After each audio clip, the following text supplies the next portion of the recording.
Daniel Whitmore had everything: a fortune, a flawless fiancée, and a wedding that would cement his family's legacy forever.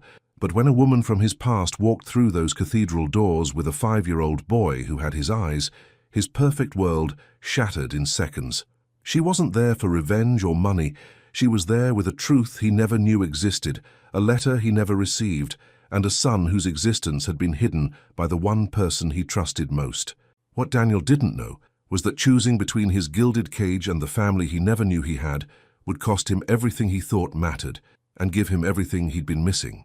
This is a story about buried secrets, stolen years, and the kind of love that survives when the whole world is watching you fall. Subscribe right now and comment where you're watching from, because what happens next will restore your faith in second chances.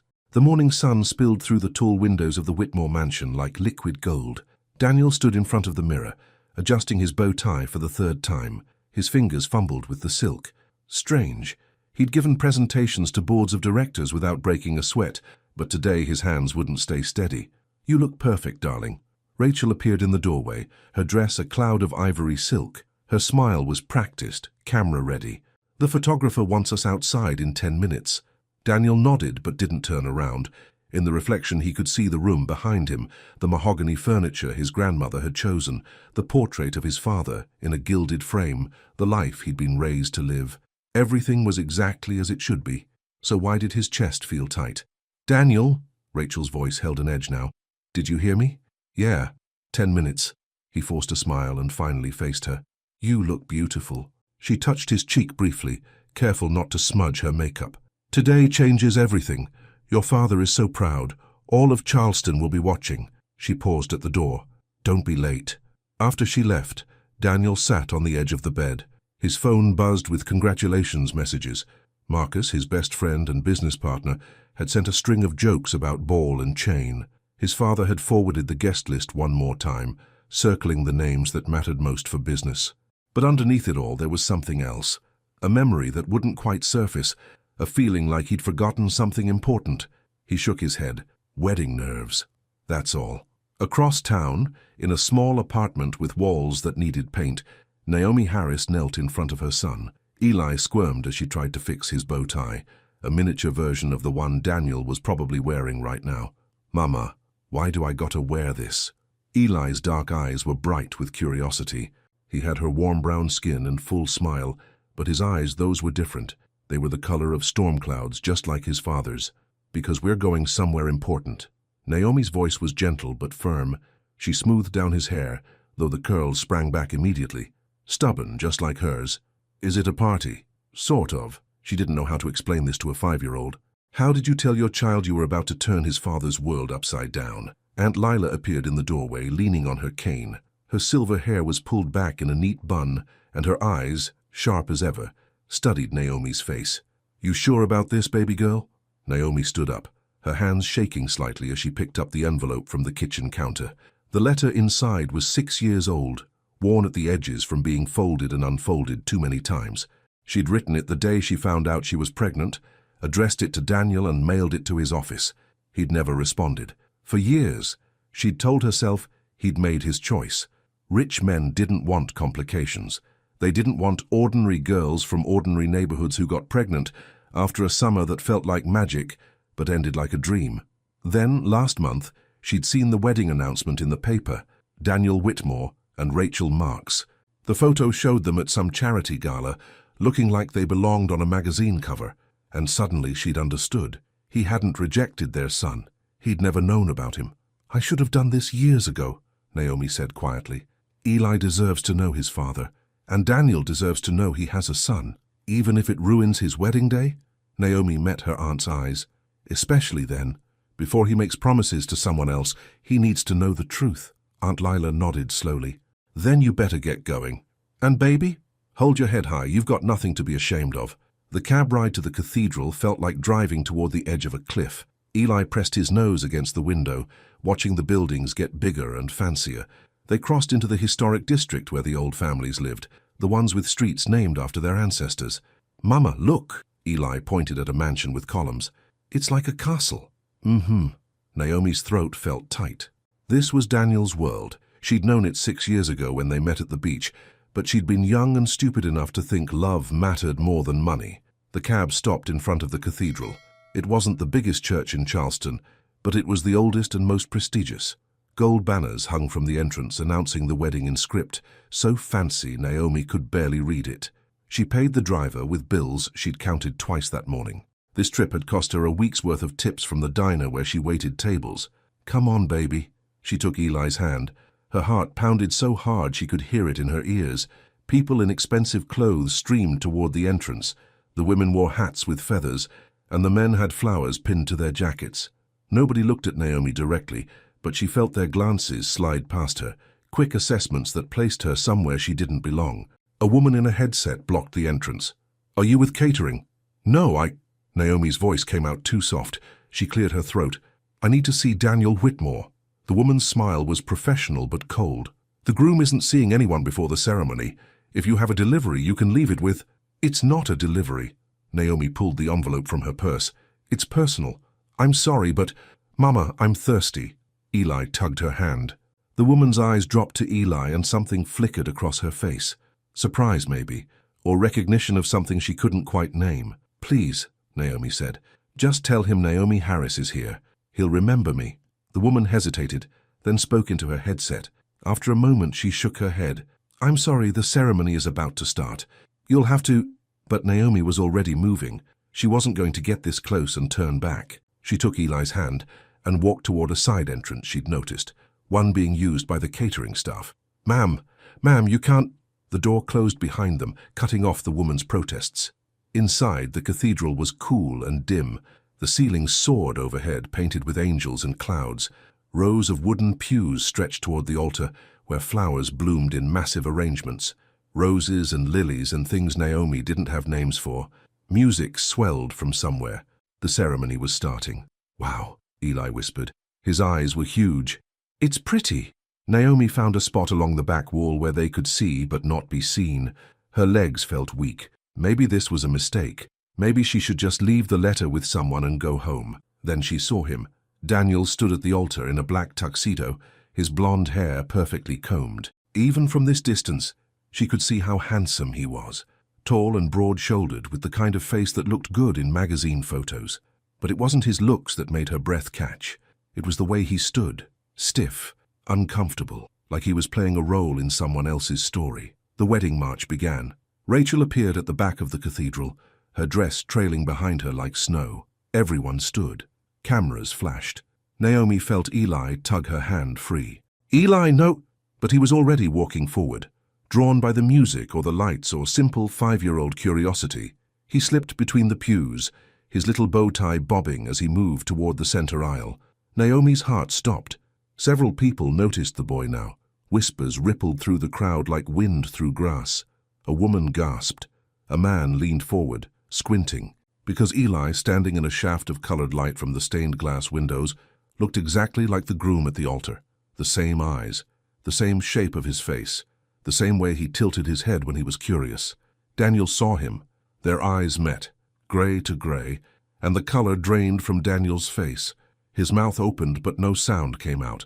The minister, mid-sentence, trailed off in confusion. Rachel kept walking, her smile fixed, until she realized everyone was staring at something behind her. She turned. Naomi couldn't breathe, couldn't move. This wasn't how it was supposed to happen. Then Eli spoke, his voice carrying in the sudden silence. "Mama, why does that man look like me?" The cathedral erupted. Naomi pushed through the crowd, her face burning. She reached Eli and scooped him up, holding him tight against her chest. I'm sorry," she said to no one and everyone. "Who is that?" Rachel's voice cut through the noise. She stood halfway down the aisle, her dress bunched in her hands. "Daniel, who is that woman?" Daniel stared at Naomi like he was seeing a ghost. His lips formed her name, but no sound came out. The older man in the front pew, Daniel's father, Naomi realized from the photos she'd seen, stood up. "Someone call security." "No," Daniel's voice finally worked. "Don't." He stepped down from the altar and walked toward Naomi. Every eye in the cathedral followed him. Cameras clicked and flashed. People pulled out their phones. Up close, he looked older. There were lines around his eyes that hadn't been there 6 years ago. But his eyes were the same, intelligent and careful, and right now completely confused. "Naomi?" His voice was barely a whisper. "What are you doing here?" She couldn't speak. Her throat had closed up completely. Eli squirmed in her arms, and she set him down, but kept her hand on his shoulder. Daniel's eyes dropped to the boy. He stared for a long moment, and Naomi watched understanding dawn across his face like sunrise. "No," he said. "No, that's not—" "I tried to tell you." The words burst out of Naomi before she could stop them. "6 years ago. I sent you a letter, I called your office, I tried everything, Daniel." Rachel appeared at Daniel's elbow. "Daniel, what is she talking about?" "Rachel, not now." "Not now? Our wedding just stopped because some woman showed up with—" She looked at Eli again, really looked, and her face went white. "Oh my God!" The murmurs in the crowd grew louder. Daniel's father was pushing through the pews toward them. The photographers had recovered from their shock and were now shooting pictures like crazy. Daniel grabbed Naomi's elbow. "Outside, now!" He guided her toward a side door, one hand on her back and the other outstretched to keep the crowd back. Eli clutched Naomi's dress, his eyes wide and scared. Rachel followed, her heels clicking on the marble floor. They burst out into a garden behind the cathedral. The sun was bright after the dim interior. A fountain bubbled nearby, and roses bloomed along a stone wall. It should have been peaceful. Instead, it felt like standing in the eye of a hurricane. Daniel let go of Naomi and stepped back, running his hands through his hair. "I don't understand. What are you talking about? What letter?" "The one I sent you when I found out I was pregnant." Naomi's voice shook. "I told you everything. I gave you my phone number and my address. I waited for months, Daniel. I thought—" Her voice broke. "I thought you just didn't care. I never got a letter." He looked at her like she was speaking another language. "Naomi, I swear to God, I never—" "Then where did it go?" She was crying now, tears hot on her cheeks. "I sent it to your office." I triple-checked the address. "This is insane," Rachel said. Her voice was shrill. "Daniel, tell her this is insane." But Daniel wasn't looking at Rachel. He was looking at Eli, who had moved closer to the fountain and was watching the water with his mouth slightly open, the same way Daniel used to watch the ocean when they spent that summer together. "How old is he?" Daniel's voice was rough. 5. He turned 5 in March. Daniel did the math in his head. Naomi saw the moment he realized the timing matched up. She saw the moment he understood what he'd missed. "He deserves to know his father," Naomi said quietly. "That's why I came. Not to ruin your wedding or hurt you. He asks about you sometimes, where his daddy is, why he doesn't have one like other kids, and I didn't know what to tell him anymore." Rachel made a sound like a wounded animal. "You're lying. You're some gold digger who saw Daniel's photo in the paper and decided to—" "Rachel," Daniel's voice was sharp. "Stop. Stop. Our wedding is falling apart and you're listening to her? Look at him." Daniel pointed at Eli. "Just look at him, Rachel." Rachel did. They all did, and there was no denying it. The resemblance was too strong. The genetic lottery had given Eli his mother's skin and smile, but his father's eyes and bone structure. "I need the letter," Daniel said suddenly. "Do you still have it?" Naomi pulled the envelope from her purse with shaking hands. "I've kept it all these years, I don't know why. Maybe I hoped—" She trailed off and handed it to him. The envelope was addressed to Daniel at his office 6 years ago. It had never been opened. The seal was still intact. Daniel stared at it like it might bite him. Then, slowly, he slid his finger under the flap and pulled out the letter inside. Naomi knew every word by heart. She'd written it late at night, her hand cramping as she tried to explain everything. How she'd realized she was pregnant 2 months after their summer ended. How she'd tried to call him, but the secretary always said he was unavailable. How she was scared and alone but planning to keep the baby. How she wasn't asking for money just for him to know. She watched Daniel's face as he read, watched the color drain away, watched his hands start to shake. "You sent this to my office." His voice was flat. "Not my house, my office." "Yes, I thought that was better, more professional." Daniel laughed, but there was no humor in it. My father runs the office.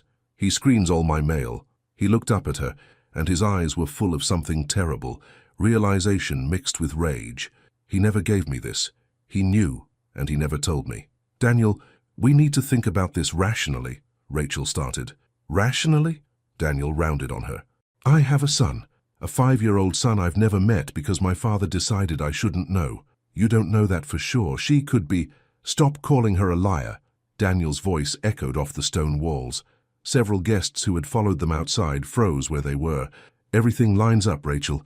The timing, the way he looks, and I remember her." The last sentence was quieter. He looked at Naomi again, and for a moment she saw the boy he used to be. The one who'd walked on the beach with her and talked about designing buildings that touched the sky. The one who'd kissed her, like she was the only person in the world who mattered. "I remember," he said again. Naomi's vision blurred with tears. She'd been so angry for so long she'd forgotten how to feel anything else, but now, seeing him broken and confused, she realized he'd been lied to just like she had. "I'm sorry," she whispered. "I'm sorry for coming here like this. I just didn't know what else to do." Rachel's laugh was sharp as broken glass. "Sorry? You destroyed my wedding and you're sorry? Rachel, we need to postpone." "Postpone?" Rachel stepped back like he'd slapped her. "You mean cancel, don't you? You're actually thinking about canceling our wedding because of this situation?" Daniel looked at her like he was seeing her for the first time. "I just found out I have a son. How can we get married right now?" Rachel's face twisted. "Because we've been planning this for a year. Because everyone we know is in there. Because your father—" "I don't care about my father," Daniel's voice cracked. "For once in my life, I don't care what he wants." Silence fell over the garden. Even the fountain seemed to go quiet. Rachel's eyes filled with tears, but they looked more like fury than sadness. "Fine, figure it out. But don't come crawling back to me when you realize she's just after your money." She yanked the engagement ring off her finger and threw it at Daniel's feet. The diamond caught the sunlight and sparkled against the grass. Then she turned and walked back into the cathedral, her head high and her dress trailing behind her like a war banner. Naomi hugged herself, feeling sick. She'd known this would be bad, but not like this. Not this public. Not this cruel. "I should go," she said. "I shouldn't have—" "No." Daniel's voice was firm. "Don't leave, please." He looked at Eli, who had left the fountain and was now picking white flowers from a bush, completely oblivious to the adult drama around him. The boy hummed to himself, content in his own world. "What's his name?" Daniel asked softly. "Eli. Elijah James Harris." "Does he know?" "About me?" Naomi shook her head. "I told him his daddy was far away, that you didn't know about him, but would love him if you did. I never—" She swallowed hard. "I never wanted him to think you chose to leave us." Daniel's eyes closed briefly. When he opened them, they were bright with tears. "Thank you for that. I'm not a liar, Daniel, and I'm not after your money. I just want him to have what I didn't, a father." Before Daniel could respond, the side door burst open and Mr. Whitmore strode out. He was a tall man, silver-haired and commanding, used to being obeyed. Behind him came Marcus, Daniel's best friend, looking worried. "Daniel, what in God's name is going on?" Mr. Whitmore's voice boomed. "The guests are asking questions. The priest doesn't know what to do. Rachel is sobbing in the bridal suite." "I don't care," Daniel said. His father stopped mid-stride. "What?" "I said I don't care." Daniel's voice was steady now, calm and cold. "Did you intercept Naomi's letter 6 years ago?" Mr. Whitmore's eyes flickered to Naomi, then back to his son. "I don't know what you're talking about." "Yes, you do. She sent me a letter telling me she was pregnant. It went to the office. Did you keep it from me?" The silence stretched out. Mr. Whitmore's jaw tightened. "If I did, it was for your own good. You were 27 years old, with a bright future. You couldn't afford to be trapped by—" "Trapped?" Daniel's voice rose again.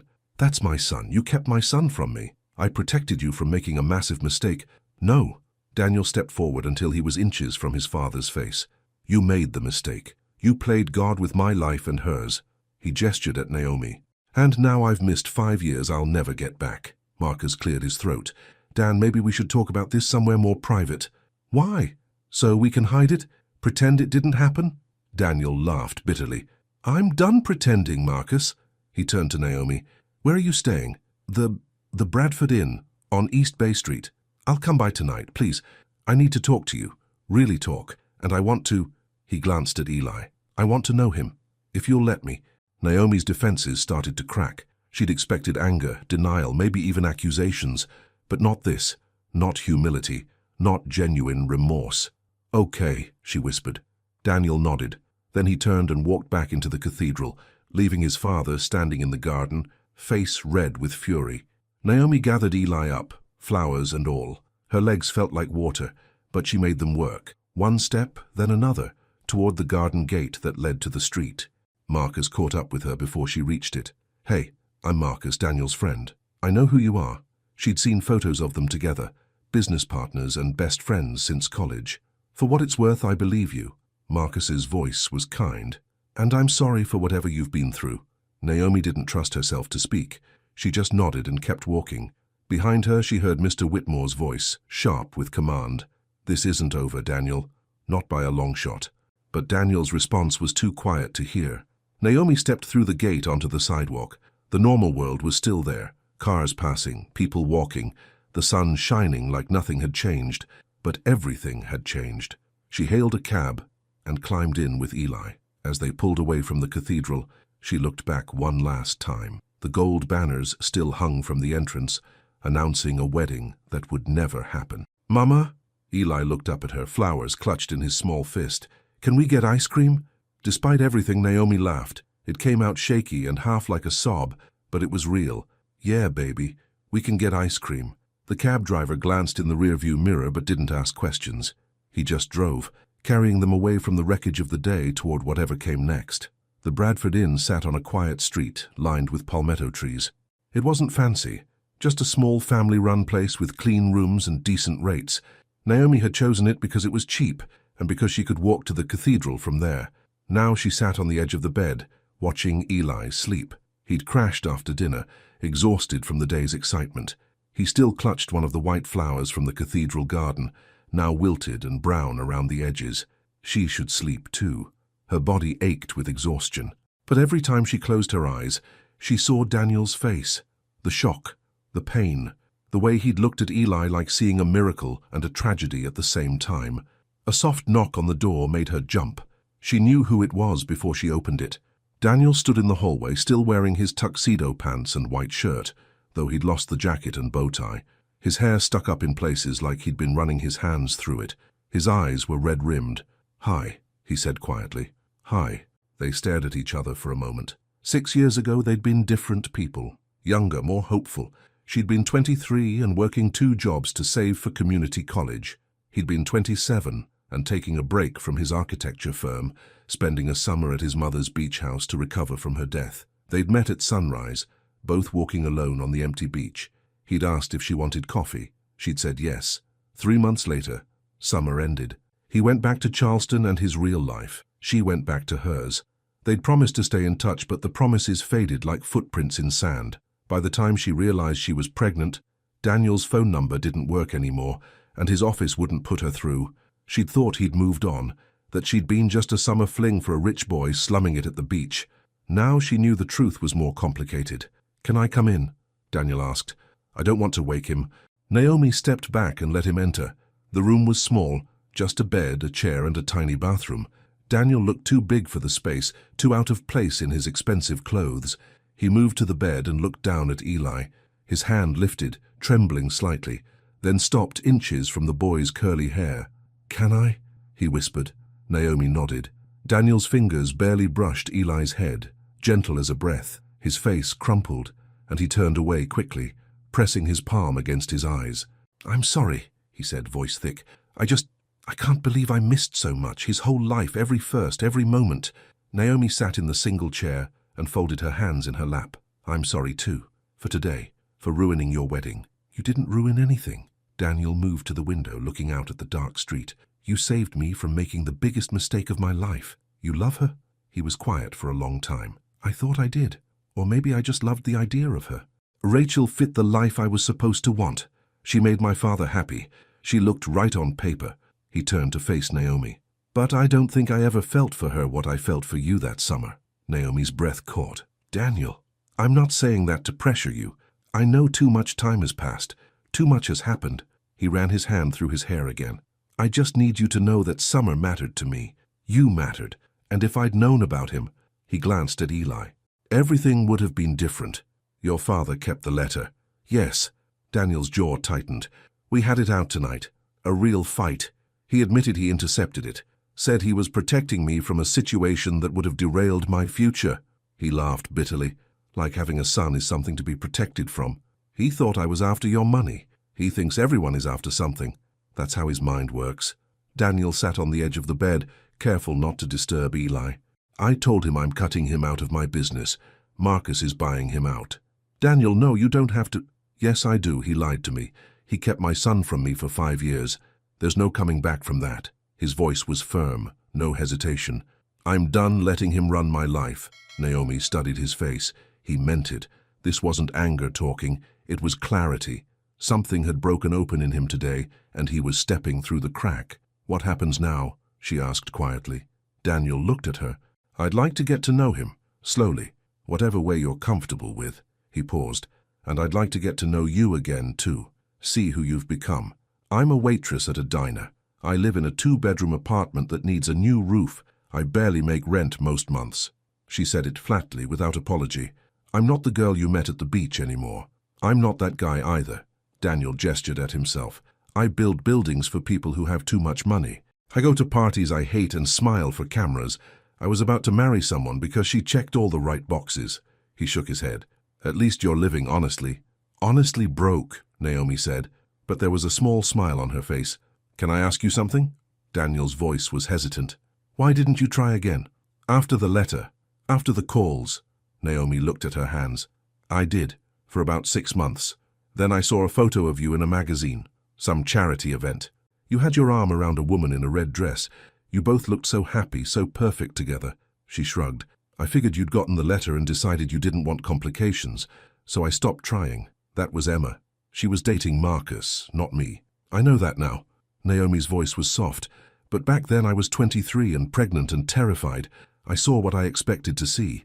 They sat in silence for a while. Outside, a car passed by. Someone laughed in another room. Normal sounds of life going on while theirs had been turned upside down. I want to take a DNA test, Daniel said suddenly. Naomi stiffened. You don't believe me. No, that's not it. He held up his hands. I believe you. I look at him and I see my mother's nose, my grandfather's chin, but other people won't. Rachel will say you're lying. My father will demand proof, and I want to be able to shut them all up with hard evidence. He met her eyes. Is that okay? Naomi considered it. Part of her wanted to be offended, but the practical part, the part that had learned to protect herself and her son, understood. Okay. When? Tomorrow. There's a clinic that does private testing. We can have results in a few days. Okay, she said again. Daniel stood up. I should let you sleep. Can I see him tomorrow? After the test? Yes. He moved toward the door, then stopped. Thank you for coming today, for being brave enough to tell me the truth. After he left, Naomi locked the door and leaned against it. Her heart was racing. This was real. This was happening. She looked at Eli, still sleeping peacefully, and whispered, Your daddy knows about you now, baby. Everything's going to change. She just hoped it would change for the better. The clinic was in a strip mall between a dry cleaner and a tax office. Daniel had chosen it because it was discreet. No photographers, no one who would recognize him.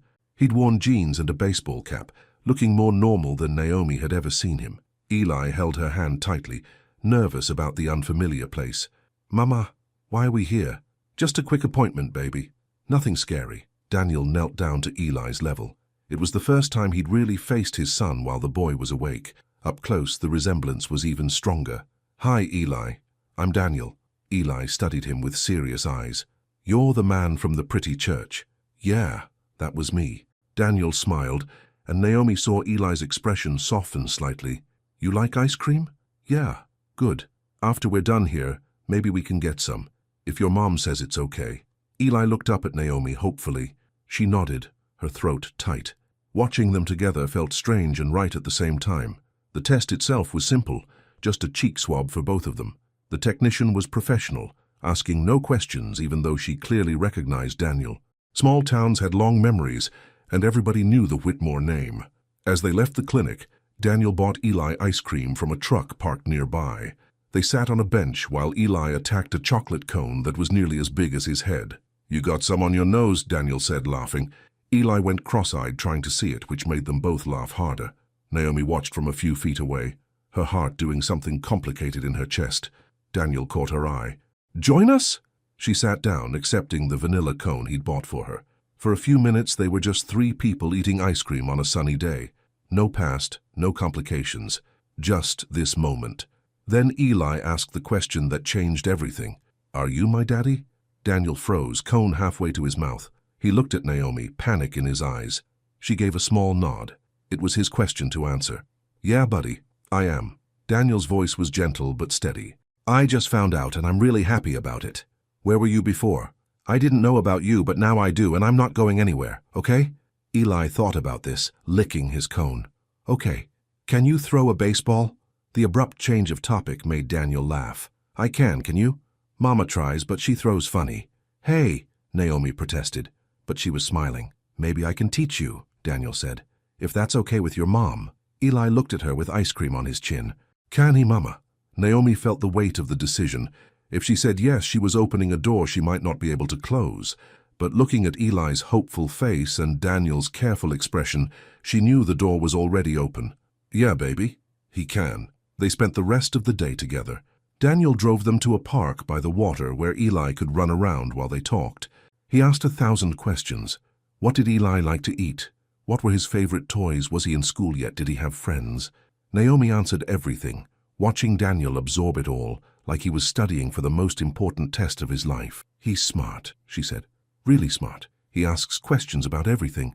How birds fly, why the ocean is salty, where babies come from. She smiled. That last one was fun to explain. What did you tell him? That families come in all different ways. Some kids have 2 parents living together. Some have parents who live apart but still love them. Some have just one parent. She glanced at Eli, who was climbing on a jungle gym. I told him he was loved very much, even if I didn't know where his daddy was. Daniel was quiet for a moment. You could have told him I was dead, or that I abandoned you. Instead, you protected me. I protected him. I didn't want him growing up angry at a father he'd never met. That kind of anger eats you up inside. Thank you. Daniel's voice was rough with emotion. For that, and for everything else. By late afternoon, Eli was tired and cranky. Daniel offered to drive them back to the inn, but Marcus called as they were getting in the car. Hey man, we need to talk. Your dad is... Marcus's voice was tense even through the phone. He's making moves, calling board members, trying to get me fired. Daniel's jaw tightened. I'll be there in 20 minutes. He looked at Naomi apologetically. I have to deal with this, but can I see you tomorrow? The test results won't be back for a few days. I don't care about the test. Daniel's voice was firm. I already know he's mine. I want to spend time with him, with both of you, if you'll let me. Something in Naomi's chest loosened. Okay. Daniel drove them back to the inn, and as Eli climbed out of the car, he surprised both adults by hugging Daniel's leg. Bye, Daddy. Daniel looked down at the small boy clinging to him, and his eyes filled with tears. Bye, Eli. I'll see you tomorrow. After they went inside, Naomi called Aunt Lila. She needed to hear her aunt's steady voice, needed someone to tell her she wasn't crazy for letting Daniel into their lives so quickly. How'd it go, baby girl? Lila asked. Good. Really good, actually. Naomi sank onto the bed. He's different than I expected. More real. Rich men can surprise you. Some of them remember they're human underneath all that money. He wants to be part of Eli's life. And what do you want? Naomi was quiet. What did she want?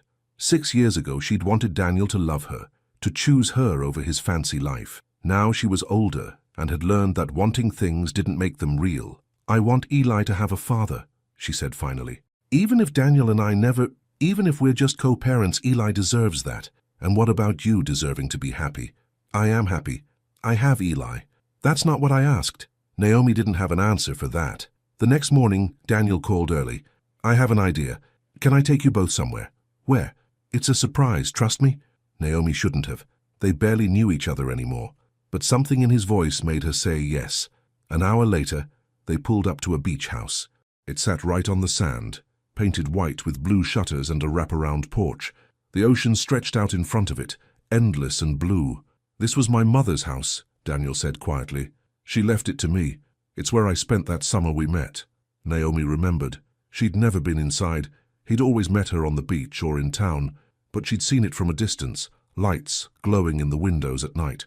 Why are we here? She asked. Because I want Eli to see the ocean. And because... He hesitated. Because I want to spend real time with you both, away from the city, away from my father and the reporters and everyone who wants a piece of this story. Eli had already escaped from the car and was running toward the water, squealing with excitement. Naomi chased after him, laughing. Shoes off first, baby. Daniel watched them from the porch, and when Naomi looked back, she saw something on his face that made her breath catch. He looked happy, genuinely, completely happy. They spent the day on the beach. Daniel taught Eli how to look for shells and build sandcastles. He was patient and goofy, making sound effects when the waves knocked over their castle. Eli laughed so hard he got hiccups. Later, they made lunch together in the small kitchen. Naomi chopped vegetables while Daniel grilled chicken. It felt domestic and strange, like playing house with someone she used to know. "I'm not very good at this," Daniel admitted, flipping a chicken breast that was definitely burnt on one side. "At cooking? At any of this? I don't know how to be a father. I don't even know how to be around kids." "You're doing fine. Look at him." Naomi nodded toward the living room where Eli was sprawled on the floor, drawing with crayons Daniel had found in a closet. "He's happy. I missed 5 years of this." Daniel's voice was heavy. "First words, first steps, all of it. I know. But you're here now, that's what matters." After lunch, Eli fell asleep on the couch, exhausted from the sun and the excitement. Daniel covered him with a light blanket, his movements careful and tender. Naomi and Daniel sat on the porch with coffee, watching the waves roll in. The silence between them was comfortable now, familiar. "Tell me about it," Daniel said suddenly. "All the things I missed. I want to know." So she did. She told him about being pregnant and scared, about Aunt Lila letting her move in when she couldn't afford rent. She told him about the labor, 36 hours that felt like dying, and the moment they put Eli in her arms and everything else disappeared. She told him about Eli's first word, Mama, his first steps into Aunt Lila's arms, the time he got pneumonia at 2, and she'd sat by his hospital bed for 3 days straight, praying to every god she could think of. She told him about the hard parts, too. The nights she'd cried because she couldn't afford to buy him the shoes he wanted. The time another kid at daycare said Eli didn't have a daddy, and Eli had come home asking if something was wrong with him. Daniel listened to it all, tears running down his face. "I should have been there. You didn't know. That doesn't make it okay." He looked at her. "How did you do it? How did you raise him alone?" "I wasn't alone. I had Aunt Lila and Eli. He made it easy. He's such a good kid, Daniel. He's kind and curious and funny. He makes everything worth it. He gets that from you. Some of it's just him. Some of it's—" She smiled slightly. "Probably from you too." Daniel shook his head. "I don't deserve any credit. You did all the work. You're here now. You chose him over your wedding, your father, your whole life. That takes courage." "It wasn't courage. It was the easiest choice I've ever made." Daniel's voice was quiet but certain. "The moment I saw him, I knew. Nothing else mattered." They sat in silence again, but it felt different now, like something was building between them, something old and new at the same time. "Can I tell you something?" Naomi said. "I haven't stopped thinking about that summer in 6 years. I tried. I dated other people. I told myself you were just a rich boy who'd used me, but none of it stuck." She looked at him. "I missed you." Daniel reached over and took her hand. His fingers were warm, familiar. "I missed you too. I just didn't let myself think about it." "Why not?" "Because my father convinced me you were better off without me, that I'd ruined your life by getting involved with you, so I tried to forget." He laughed without humor. "I almost did until today. Are you glad that I came to the church?" Daniel turned to face her fully. "It was the worst and best day of my life. Worst because I realized what I'd lost. Best because—" He squeezed her hand. "Because I got a second chance." Before Naomi could respond, Eli appeared in the doorway, rubbing his eyes. "Mama, can we swim?" The moment broke. Daniel let go of her hand and stood up. "I can teach you to swim, buddy, if your mom says it's okay." They spent the rest of the afternoon in the water. Daniel held Eli, while Naomi showed him how to kick and paddle. It was silly and sweet and more fun than Naomi had had in years. As the sun started to set, they built a fire in the fire pit on the beach. Daniel made hot dogs that were only slightly burnt. Eli ate too and fell asleep in Naomi's lap, exhausted again. "He's out cold," Daniel said softly. "It was a big day for him, for all of us." Daniel poked at the fire with a stick. "Naomi, I need to ask you something." Her heart started to pound. "Okay.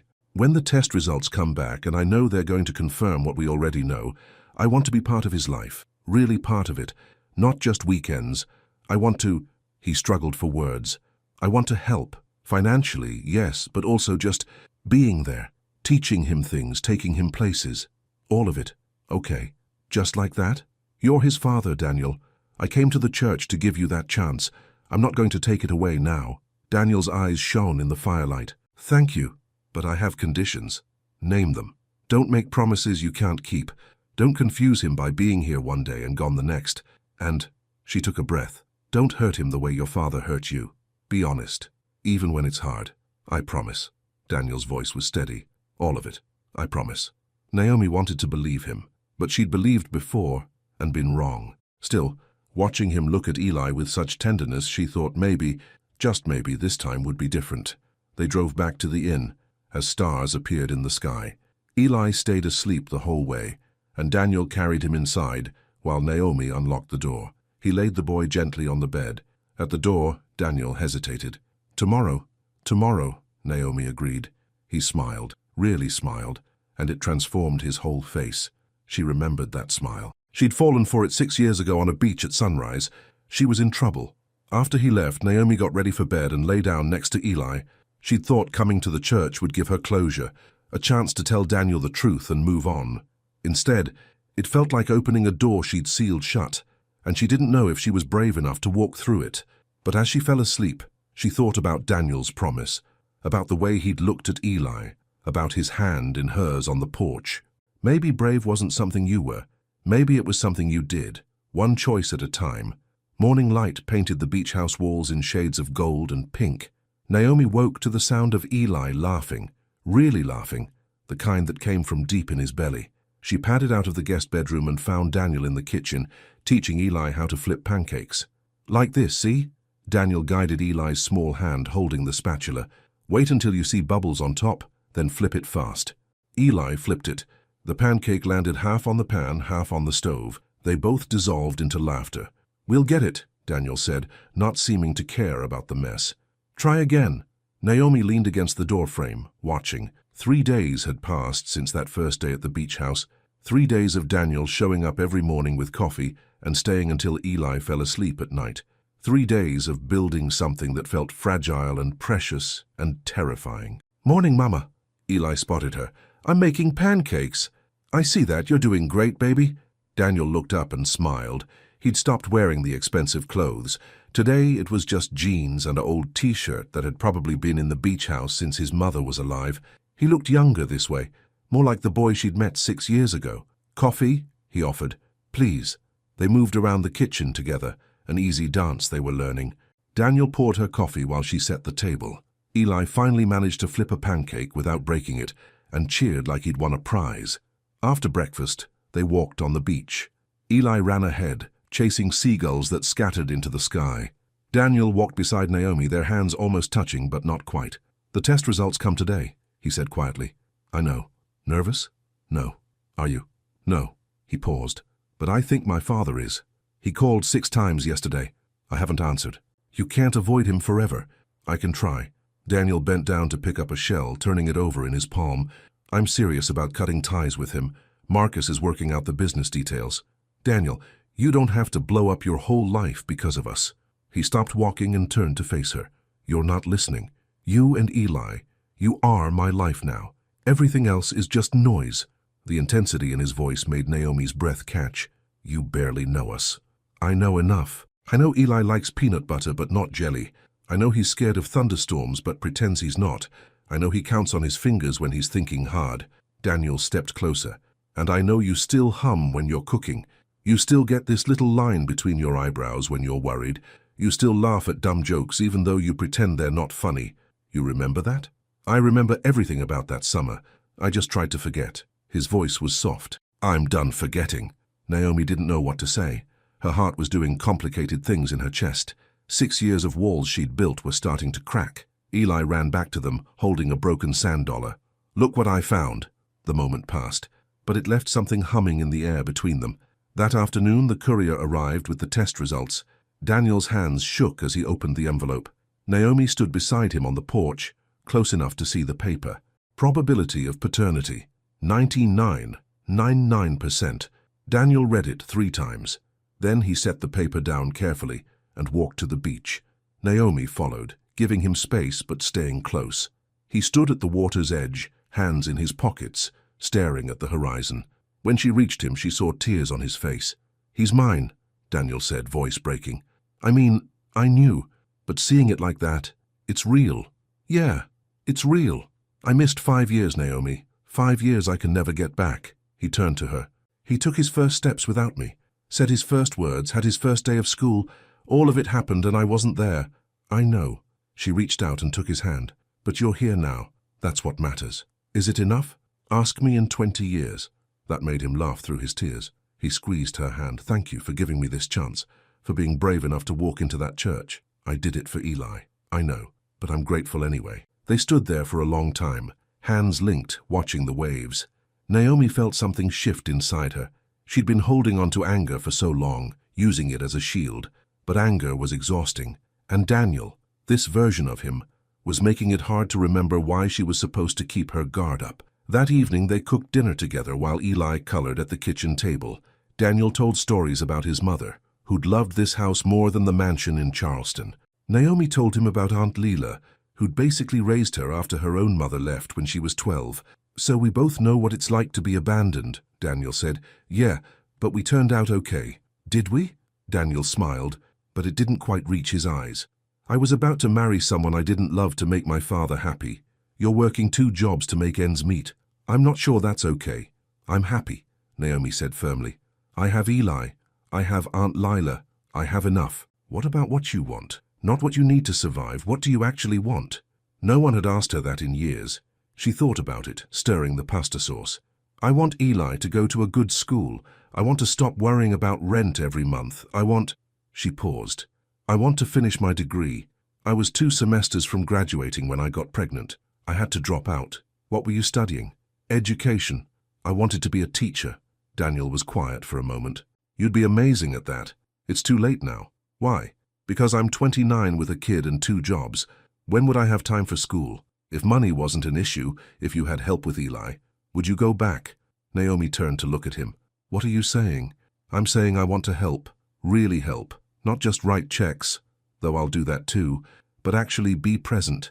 Take care of Eli so you can study. Support the life you want to build. He met her eyes. Let me do this, please. Daniel, I know you're independent and you've done everything yourself, but you don't have to anymore. I'm here now. Let me be here. Naomi felt tears building. She blinked them back. I need to think about it. Okay, take all the time you need. But the offer sat between them for the rest of the night, warm and tempting and scary.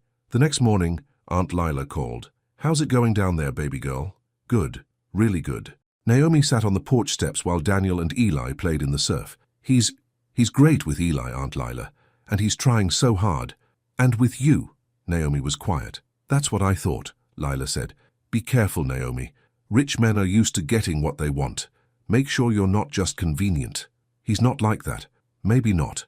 But protect your heart anyway. You've been hurt before. After they hung up, Naomi watched Daniel lift Eli onto his shoulders.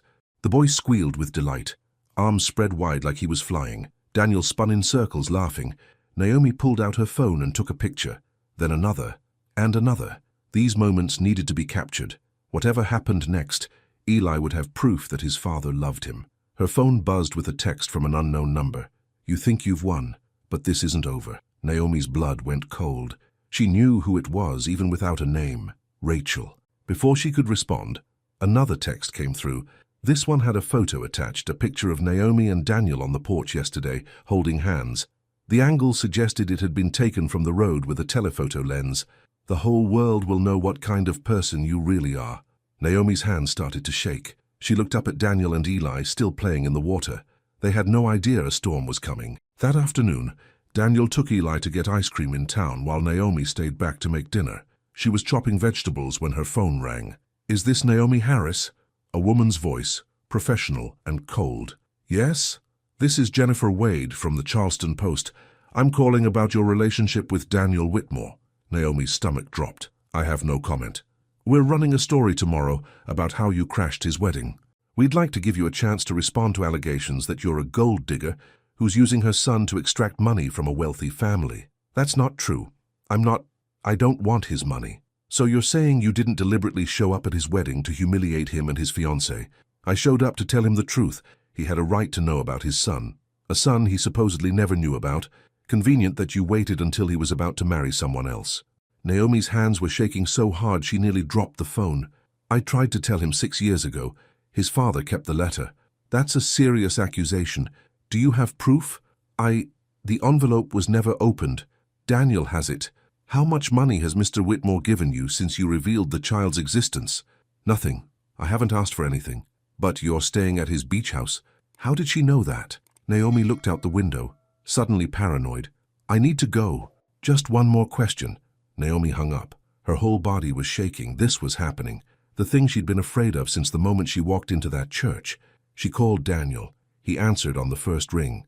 Hey, we're almost back. Eli ate his weight in ice cream. Daniel, there's a reporter from the Post. She's writing a story about us. Silence. Then, what did she say? Naomi told him everything. By the end, her voice was shaking. It's okay, Daniel said, but she could hear the tension in his voice. I'll handle it. I'll call our lawyer. Get ahead of this. Get ahead of it? Daniel, she's calling me a gold digger. She knows we're at the beach house. Someone's watching us. Rachel, Daniel said grimly, she must have hired someone to follow us. This is exactly what I was afraid of. Your world, your life, it's too much.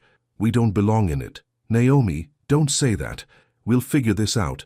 I have to go. She hung up before he could respond. Her hands were still shaking.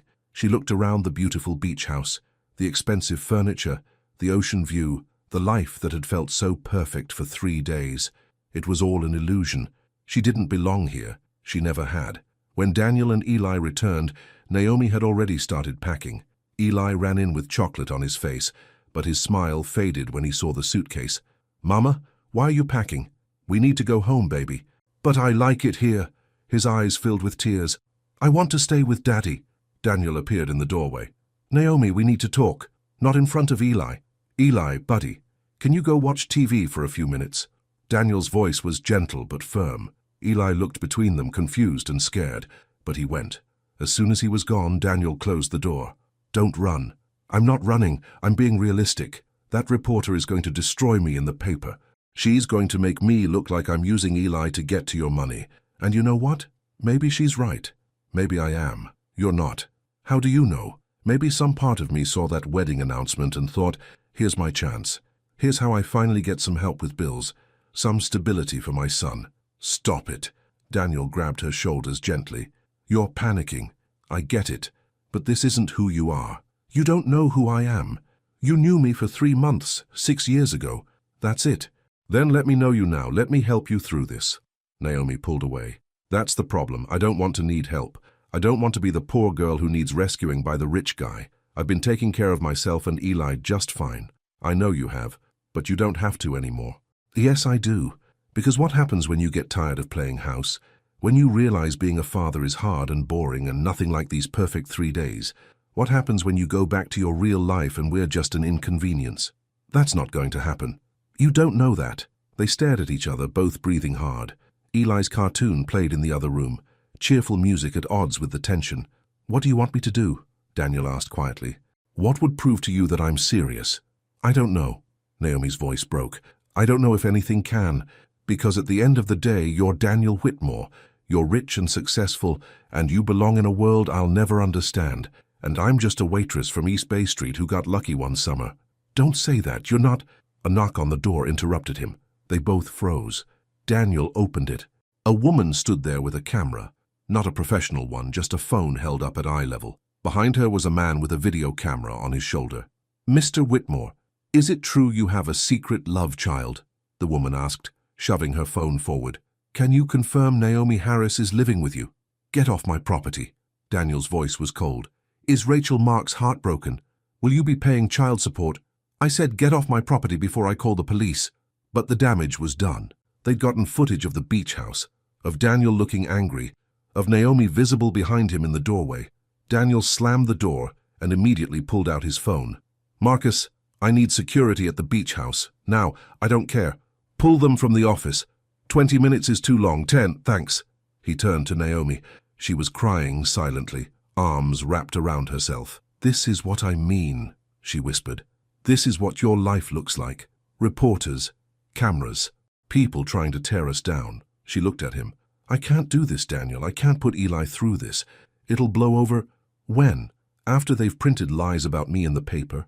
After Eli gets old enough to read what people say about his mother online? She shook her head.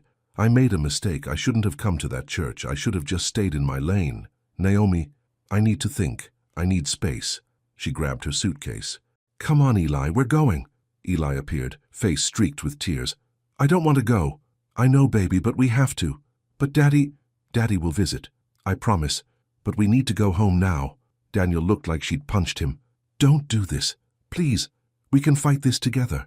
I've been fighting alone for 6 years. I'm good at it. She took Eli's hand and headed for the door. Naomi, if you leave now. Daniel's voice was desperate. If you run every time things get hard. She turned at the door.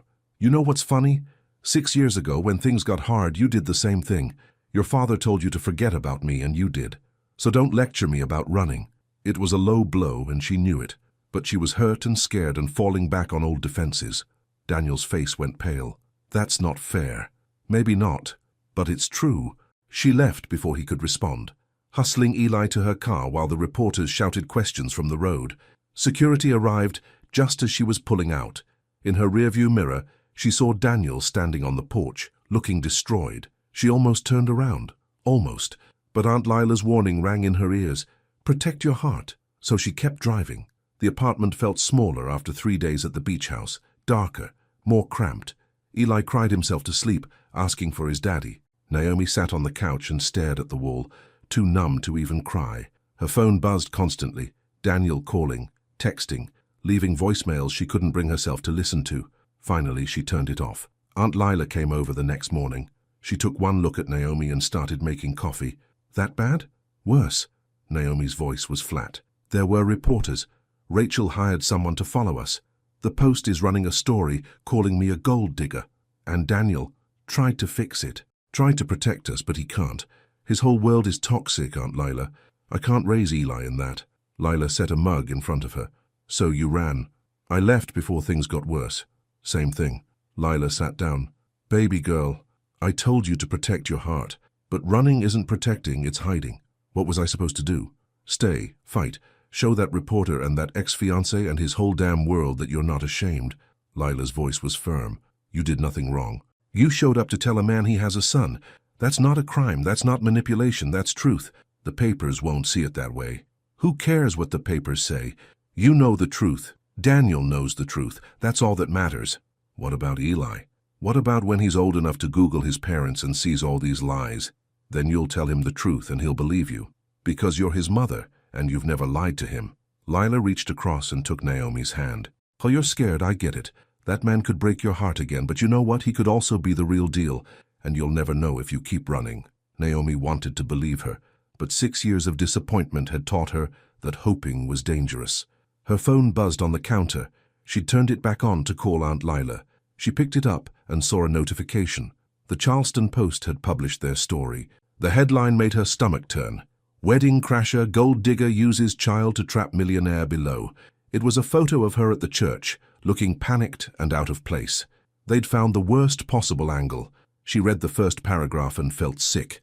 Naomi Harris, 29, disrupted the wedding of prominent architect Daniel Whitmore by showing up with a young boy she claims is his son. Sources close to the family say Ms. Harris sent a letter years ago demanding money in exchange for silence about the alleged pregnancy. When Whitmore refused to pay, she retaliated by showing up at his wedding to humiliate him and his fiancée, Rachel Marks. It's all lies, Naomi whispered. Every word. Lila read over her shoulder, her face darkening. Where's your phone? You need to call Daniel. He needs to fix this. He can't fix this. No one can. He can sure as hell try. That's his son they're dragging through the mud. His family. If he's half the man you think he is, he'll make this right. Naomi looked at her phone. 17 missed calls from Daniel. 10 text messages. The most recent text said, I'm sorry. For everything. Please let me make this right. Aunt Lila was watching her. What are you going to do? Naomi thought about Eli crying himself to sleep. She thought about the 3 days at the beach house when they'd felt like a real family. She thought about Daniel's face when he saw the test results, grief and joy all mixed together. And she thought about 6 years of being angry at someone who'd never actually hurt her on purpose. I'm going to let him try, she said quietly. Daniel showed up at noon. Naomi heard his car pull up and watched through the window as he sat there for a full minute, hands on the steering wheel, gathering courage. When he finally knocked, she was ready. Sort of. She opened the door. He looked terrible, like he hadn't slept in days. His hair was messy, his eyes red-rimmed. He wore jeans and an old sweater, and he carried a folder under one arm. "Hi," he said. "Hi." They stared at each other. Naomi wanted to be angry, to hold onto the shield of righteous fury. But looking at his exhausted face, all she felt was tired. "Can I come in?" She stepped aside. He walked into the small apartment, and she saw him take it in. The worn furniture, the water stain on the ceiling she couldn't afford to fix, Eli's drawings taped to the walls. This was her real life. No beach houses, no ocean views, just survival. "Where's Eli?" Daniel asked. "Aunt Lila took him to the park. I thought we should talk alone first." "Okay." He set the folder on the kitchen table. "I need to show you something." Inside was a stack of papers, legal documents, financial records, and printouts of emails, dozens of them. "What is this?" "Proof." Daniel's voice was steady. "Proof that you never asked me for money. Proof that my father intercepted your letter. Proof that Rachel hired a private investigator to follow us and fed lies to the Post." He spread the papers out. "Everything you need to clear your name." Naomi picked up one of the emails. It was from Rachel to the reporter, dated 3 days ago. "Naomi Harris is a con artist. Check her background. She's been in and out of jobs for years. Probably has other baby daddies too. Make her look desperate." Naomi's hands shook. "She really hates me. She hates that she lost, that her perfect wedding fell apart, that I chose you over her." Daniel paused. "But mostly she hates that she never really had me in the first place. What are you going to do with these?" "I'm going to release them, all of them, to the Post, to every news outlet in Charleston. I'm going to make sure everyone knows the truth." He looked at her. "If that's okay with you." "Why wouldn't it be?" "Because it means putting our business out there. The letter, the paternity test, everything. It means the whole city will know our story." He took a breath. "And it means I have to publicly cut ties with my father, call him out for what he did." Naomi sat down heavily. "That's a lot to lose. I've already lost it. The moment I saw Eli in that church, my old life ended." Daniel knelt in front of her chair so they were eye level. "Naomi, I don't care about the money or the business or what Charleston society thinks. I care about you and Eli. That's it. That's everything." "You say that now?" "I know. You think I'll change my mind, that I'll wake up one day and regret giving up my comfortable life." He took her hands. "But I won't, because that life was killing me slowly. I was becoming my father, cold and focused on appearances and afraid to feel anything real. You saved me from that." "I didn't save you. You're giving me too much credit. You walked into that church knowing everyone would judge you, knowing you might lose. You did it anyway because it was right, because Eli deserved the truth." His voice cracked. "That's the bravest thing I've ever seen." Naomi felt tears building. "I left you at the beach house. I said terrible things. You were scared. I get it. No, Daniel, I was cruel. I threw the past in your face when you were just trying to help." She pulled her hands free and wiped her eyes. "I'm not brave. I'm just someone who keeps running when things get hard." "Then stop running." He stayed on his knees, looking up at her. "Stay. Fight with me. Build something real with me. What if it doesn't work? What if we try and fail, and Eli gets hurt? What if we try and it works? What if we build the family he deserves?" Daniel's voice was gentle but firm. "I can't promise we won't mess up. I can't promise it'll be easy, but I can promise I'll show up every day for him and for you." Naomi looked at this man on his knees in her kitchen. 6 years ago, she'd loved him with the reckless hope of someone too young to know better. Now she was older, scarred, cautious, but maybe that's what made this real. Maybe love at 29 looked different than love at 23.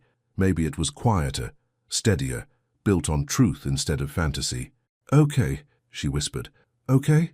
Okay, I'll stop running, we'll try." She smiled through her tears. "But if you break my heart again, Aunt Lila will kill you." Daniel laughed, a real laugh that lit up his whole face. "Deal." He stood up and pulled her into his arms. She let herself lean into him, let herself feel safe for the first time in weeks. His heartbeat was steady under her ear. "I love you," he said quietly. "I should have said it 6 years ago. I should have fought for you then. But I'm saying it now, and I'll keep saying it until you believe me." Naomi pulled back to look at him. "I'm not there yet. With the love thing. I know. That's okay. I can wait. But I want to be. Eventually. That's enough." He kissed her forehead. "That's more than enough." The next morning, Daniel held a press conference. Naomi watched from her apartment, Eli on her lap, as he stood in front of a dozen cameras and told the truth, all of it. He showed the unopened letter. He read parts of it aloud. Naomi's careful words from 6 years ago, explaining she was pregnant and scared and not asking for anything except for him to know. He showed the paternity test results. He showed emails proving his father had intercepted her mail and calls. Then he showed Rachel's emails to the reporter, proof that she deliberately spread lies. Naomi Harris is not a gold digger, Daniel said, looking directly at the camera. She's a woman who raised my son alone for 5 years, while I was off living in ignorance. She's worked 2 jobs to keep a roof over his head. She's sacrificed everything to give him a good life, and she came to my wedding not to destroy it, but to give me the greatest gift I've ever received, the chance to know my son. His voice was steady, but Naomi could see his hands shaking. My father, Mr. William Whitmore, deliberately kept this information from me. He decided that he knew better than I did what my life should look like. He was wrong, and as of today I'm severing all business ties with him. Gasps from the reporters. I'm also publicly apologizing to Naomi and to my son Eli for the years I wasn't there. I can't get that time back, but I can make sure every day going forward counts. He paused. As for Rachel Marks, I hope she finds peace. But her actions were inexcusable, and I'm exploring legal options with my attorney. The reporters exploded with questions, but Daniel ignored them. He looked straight at the camera. Naomi, if you're watching, I meant what I said. I'm all in. For you and for Eli. Always. Then he walked off the stage. Eli looked up at Naomi with wide eyes. Daddy talked about us on TV. Yeah, baby, he did. Does that mean he loves us? Naomi's throat tightened. Yeah, I think it does. Her phone rang. It was Aunt Lila. You watching this? Yeah. That boy just burned his whole life down for you. I know. So what are you waiting for? Go to him. Naomi looked at Eli, then at the TV where reporters were still analyzing Daniel's statement. Aunt Lila was right. Daniel had just stood in front of the whole city and chosen them. Publicly. Irrevocably. The least she could do was meet him halfway. Come on, baby, she said to Eli. Let's go find your daddy. They found Daniel at Marcus's office. He was sitting on the couch, head in his hands, while Marcus paced nearby on the phone with someone. When Eli burst through the door yelling, "Daddy!" Daniel's head snapped up. He caught Eli as the boy launched himself into his arms. "Hey, buddy!" Daniel's voice was thick with emotion. "Did you see me on TV?" "Yeah, you were so cool." Daniel laughed and looked over Eli's head at Naomi. "Hey, hey." She stepped into the office and closed the door. "That was quite a speech. Too much?" "No." It was perfect. She crossed to him and cupped his face in her hands. "Thank you for standing up for us, for telling the truth even when it cost you everything." "It didn't cost me everything. It cost me things that didn't matter." He covered her hands with his. "You matter. Eli matters. That's it." Marcus cleared his throat from across the room. "Should I leave?" "Yeah," Daniel said without looking away from Naomi. "Give us a minute." After Marcus left, Naomi sat down next to Daniel. Eli had already lost interest and was playing with a stress ball from Marcus's desk. "What happens now?" she asked. "Now? I'm officially unemployed. My father fired me via text message 20 minutes ago." Daniel smiled, but it looked sad. "The board is meeting tomorrow to decide if they want to keep me on or buy me out. Either way, my name's mud in Charleston society." "I'm sorry." "Don't be. I feel lighter than I have in years." He took her hand. "Marcus and I are thinking about starting our own firm, something small focused on affordable housing instead of mansions for people with too much money." "That sounds good. It means less income, at least at first. I'll still have money, my trust fund, some investments, but nothing like before." He looked at her seriously. "I need you to know that, in case it changes things." Naomi almost laughed. "Daniel, I've been living on $30,000 a year. Anything above that feels like winning the lottery. Still, I don't want you to think—" She kissed him. Not long, just enough to stop the words. When she pulled back, he looked dazed. "I don't care about your money," she said firmly. "I never did. I care about who you are when all the fancy stuff is stripped away, and I like that person. A lot." Daniel's smile was real this time, reaching his eyes. "Yeah? Yeah. Enough to maybe, eventually, consider—" "Don't ask me to marry you right now." He laughed. "Okay, how about dinner tonight? Can I ask you that?" "We'd love dinner." She squeezed his hand. "But first you need to do something." "What?" "Go see your father." Daniel's face hardened. "No, not after what he did. I'm not saying forgive him. I'm saying talk to him. Tell him why what he did was wrong. Give him a chance to apologize, even if you don't accept it." She paused. "You need closure, and Eli deserves grandparents who know him, if they're willing to try." You're too generous. I'm practical. Family is complicated, but cutting ties forever means Eli loses too. Daniel was quiet for a long moment. Then he nodded. Okay, but you're coming with me. Are you sure? If I'm going to face my father, I need backup. Naomi smiled. Okay, we'll go together. The Whitmore mansion looked even bigger in daylight. Naomi held Eli's hand as they walked up the steps, Daniel beside her. The housekeeper let them in without comment. Like finding the former fiancé and the wedding crasher on the doorstep was perfectly normal. Mr. Whitmore was in his study, a room filled with dark wood and leather. He looked older than Naomi remembered from the church. Tired. Daniel. His voice was stiff. I didn't expect you. I know. Daniel stayed in the doorway. We need to talk. Mr. Whitmore's eyes flickered to Naomi and Eli, then back to his son. If you're here to gloat, I'm here to tell you that what you did was unforgivable. You kept my son from me. You lied to me for 5 years. You put your pride above my happiness and Eli's well-being. Daniel's voice was steady but hard. And I need you to know that there's no coming back from that. Not easily. Mr. Whitmore's jaw tightened. For a moment, Naomi thought he'd lash out, defend his actions, but then his shoulders sagged. You're right. His voice was barely above a whisper. You're absolutely right. Everyone froze. Daniel looked stunned. What? I said you're right. What I did was wrong. Mr. Whitmore moved to the window, his back to them. I told myself I was protecting you, that this woman, he glanced at Naomi, would trap you, ruin your future. I thought I knew better. You didn't, Daniel said flatly. No, I didn't. Mr. Whitmore turned around. For the first time, Naomi saw real emotion on his face. Regret, pain, something that looked like grief. I've spent my whole life building the Whitmore name, protecting it, making sure our family stayed on top. And in the process, I forgot what family actually means. He looked at Eli, who was half hidden behind Naomi's legs. Is that him? My grandson? Yeah, Daniel said quietly. That's Eli. Mr. Whitmore took a tentative step forward. Hello, Eli. I'm your grandfather. Eli peered up at him with those storm-gray eyes. Are you the mean one? Despite everything, Naomi almost laughed. Eli's honesty was brutal sometimes. Mr. Whitmore's face crumpled. Yes, I suppose I am. He looked at Daniel. I don't expect forgiveness. What I did can't be undone, but I am sorry. More than you know. Daniel studied his father for a long moment. Naomi could see the war happening inside him. Anger versus compassion, justice versus mercy. I can't forget what you did, Daniel finally said, and I don't trust you. Not anymore. I understand. But, Daniel took a breath. Eli deserves to know his grandfather. If you can be the man he needs, not the man you've been to me, then maybe we can find a way forward. Mr. Whitmore's eyes filled with tears. Naomi had never thought she'd see this powerful man cry. I'd like that very much.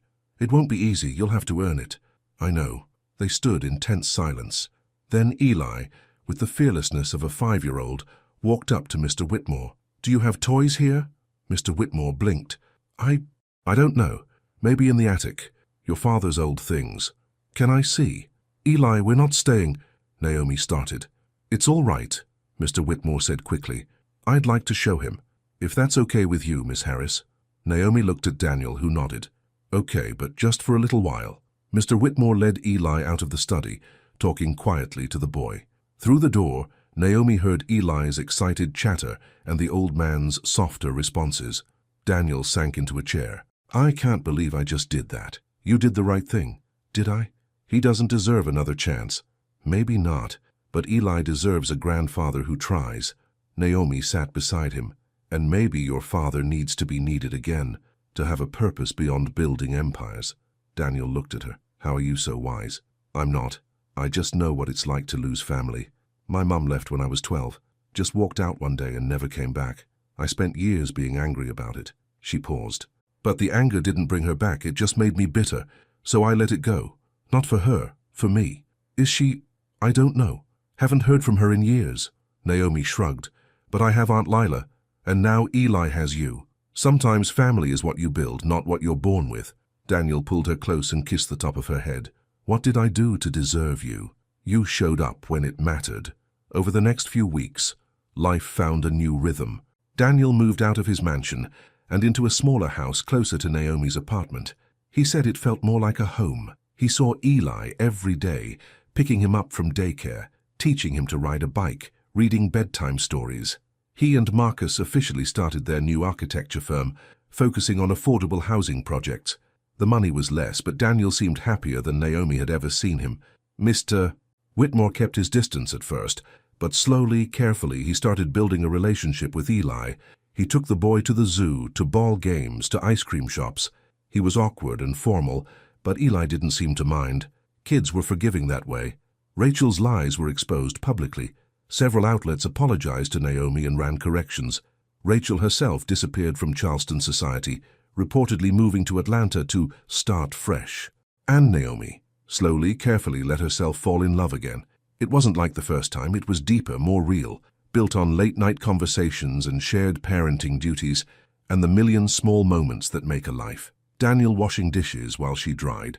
Daniel showing up with coffee when she had an early shift. Daniel holding her when she cried about money stress and not trying to fix it, just being there. One evening, about 2 months after the press conference, Daniel showed up at her apartment with a serious expression. "We need to talk." Naomi's stomach dropped. Those words never meant anything good. "Okay." He sat on the couch, and she joined him, heart pounding. "I've been thinking," he started, "about us, about Eli, about what happens next. Daniel, if you're having second thoughts, I want to marry you." Naomi's brain short-circuited. "What? I know. You told me not to ask yet. But I'm not asking, not officially. I'm just telling you my intentions." He took her hand. "I want to marry you, Naomi. Not because it's expected or because it looks right. Because I love you.